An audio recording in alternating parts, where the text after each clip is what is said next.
All right, another question from the comments that we're answering. Sarah Woodring 5587 asks, my question is about your experience with keeping other pets. I think I remember you saying you bred rodents as a kid. Can you tell the story about how you got into that and what my setup was like? I can. So yes, I think my first pets ever were cat, dog, that kind of stuff. And then I want to say at like 8 or 10 or somewhere in that range, maybe 7, I got a pet rat, and I think we got male and female, and I think they accidentally had babies. And my setups were terrible. And what I mean by that is I'm just a kid, I don't know. So I think we had a 10-gallon tank with like a wire top, using some shavings. And yeah, you know, you're gonna make your pets some stuff, like little homes and all that. But then they had babies, so then we got like a second 10-gallon tank, and then we were like, wow, we gotta control having babies because we have male and female, so we got a third 10-gallon tank. And I remember they were on top of my dresser. And so yeah, we raised up these little babies. That was fascinating to me. And we would sell them back to the pet store. Now, I didn't learn this till many years later. We were selling them back to the pet store, and they would pay me 50 cents each. And I was like, sweet, this is awesome. And you don't make that many babies, but you're like, oh, I made $7, and I'd buy some more bedding, right? Well, it turns out, I found out later from my mom that they were feeders for like snakes basically at that point. But I didn't care. I was, making more of these babies, and they were generating commerce. And at that point, I had no idea that I was basically running this little miniature business and like, oh, I'll reinvest the money I made into the stuff for the cages. And that, not that I was making much, but just the concept of the animal makes more animals. I sell the animal to the pet store.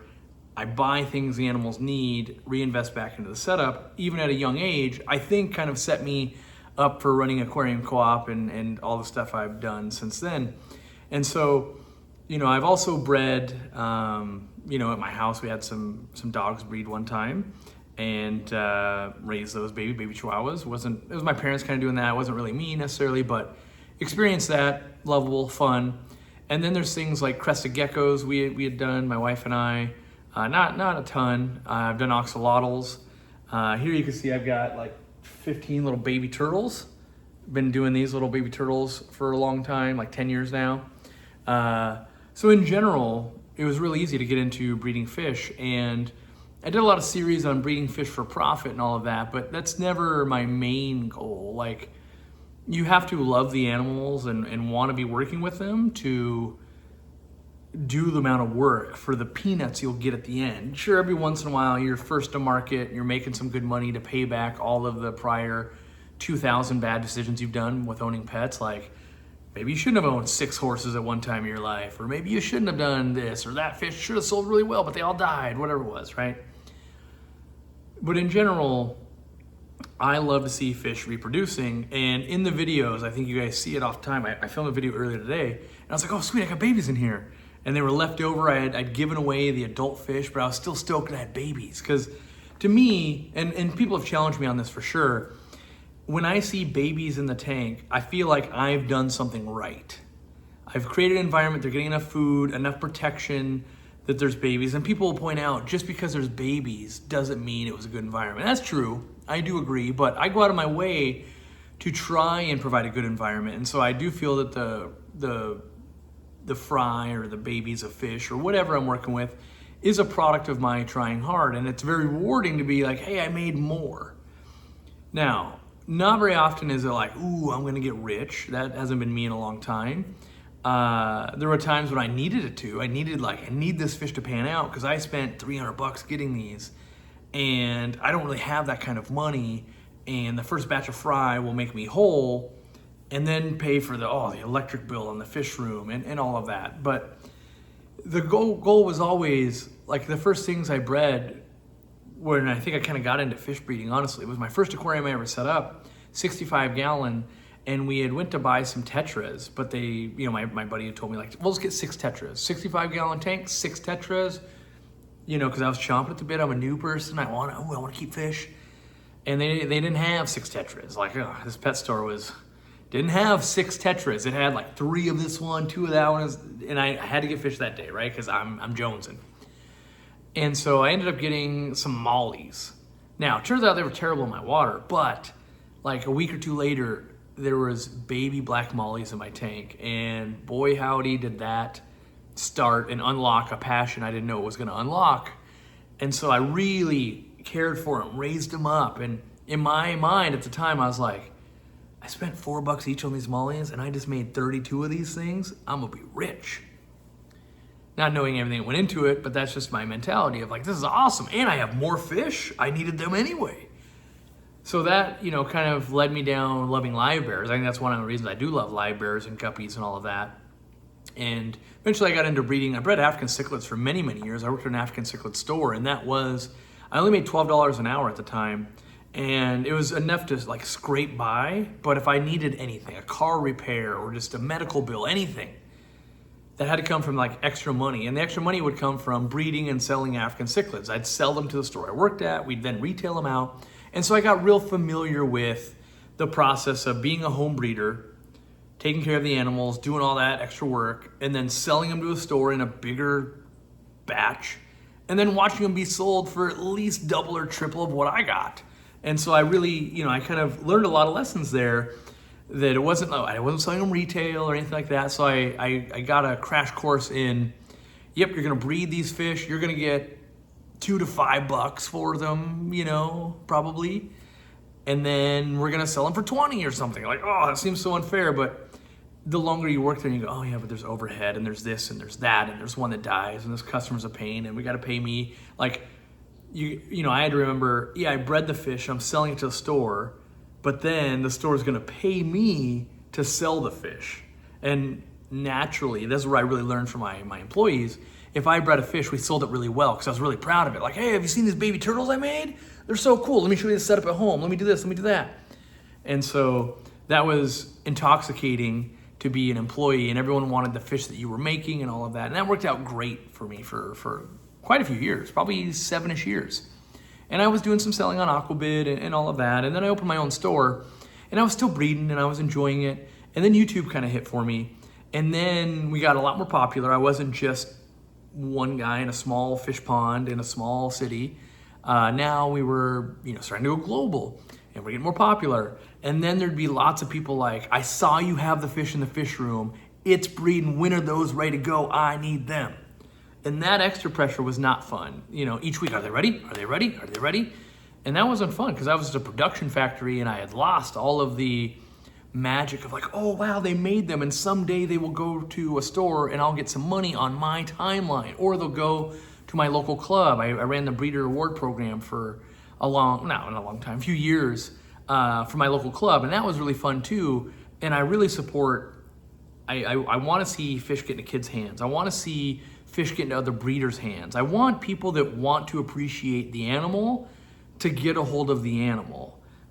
More so than I want the money. So if I had a choice of someone with a high paying job pays me $50 a fish, or I have the option of a kid or someone who's very passionate about the animal pay me $25 a fish, I'd rather sell the $25 person. Now long term, hopefully I get to sell to both and it all works out. But you know, you've seen me do a few little projects over the years where I brought like the Vienna guppies back from the championships, got them back into the country, bred them out, sold them at the store, got them throughout the country. I didn't invent it, but I helped facilitate getting them out there, and that's a very rewarding experience. It's bizarre to me when I go to a store and I see them in a store and I'm like, whoa. Not that they would have never gotten here. Eventually they would have, right? Let's not pretend that, you know, but it's very cool to be like, wow, I really had a hand helping in that. And so now the shift for me has shifted a little bit, but yes, in general, my family has always been those kind of nature people, even though I never considered myself to be that, because I was a kid growing up, and you know, my cousin and stuff like that, he'd had bettas living in little bowls, they had stick bugs. My wife and I, she really got into kind of dwarf hamsters for a little bit. We never bred any of those, even though we should have, because they're adorable and cute, but you know, as we leveled up, I would say, one of the things I want to point out is you level up in your hobbies. And, you know, at 7 years old, what do I know that a 10-gallon tank with a wire top and some shavings is not the best setup for rats? You don't, right? But now I know, like, oh yeah, like a lot more size. Let's make sure we're not using like any kind of the wrong shavings, maybe some Carefresh or something. Let's make sure we're enriching their environment. Let's make sure we're doing all of these things.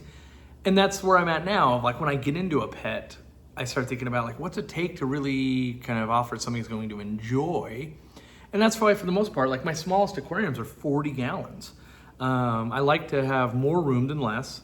And it allows me to be more successful, I think, more often. And when I was first starting out with different species and stuff like that, I was money strapped. And it would just be harder. You'd spend more time, you can get through it. But the more real estate you have to play with the animal, I feel like outcomes are typically better. And so, yeah, I don't know what new animals I'll be breeding. I mean, I'm still really into fish. But every day there's a new thing that catches my eye, like, ooh, that'd be really fun. Like one time I almost fell in love with, I was making $12 an hour, and another pet store had almost convinced me. I was at the, before Aquatic Experience were a thing. So before Aquashella, there was Aquatic Experience. Before Aquatic Experience, there was the Family Pet Expo. Same company ran those two. And it was here in Washington, and one of the competing stores was like, it had this really cool bird. It was like this miniature parrot thing, and it was like $5,000. And they had it like down to $4,000 for the show, and that bird loved me. Like it loved sitting on me, walking around the show and everything. And I was falling in love with the bird pretty hard. And the guy was like, "I'll give it to you. Like you just pay me off someday." And I'm like, I don't know enough about birds. I don't have a cage. I don't have the resource to facilitate this thing. Because I had already bitten off a lot with getting into Mabu puffers and, big aquarium for them, big food bill, big, all that. And as I had leveled up in my, animal keeping, I wanted to do better and better within my ability, knowing that it can always get better. There's always a time and a place. And I'm glad that I had enough restraint to be like, free $5,000 bird. Nope, not bringing that home, adding it to the menagerie, because it was really fun. And so that's my pet history, really. Mostly dogs and cats and fish, sprinkling some reptiles.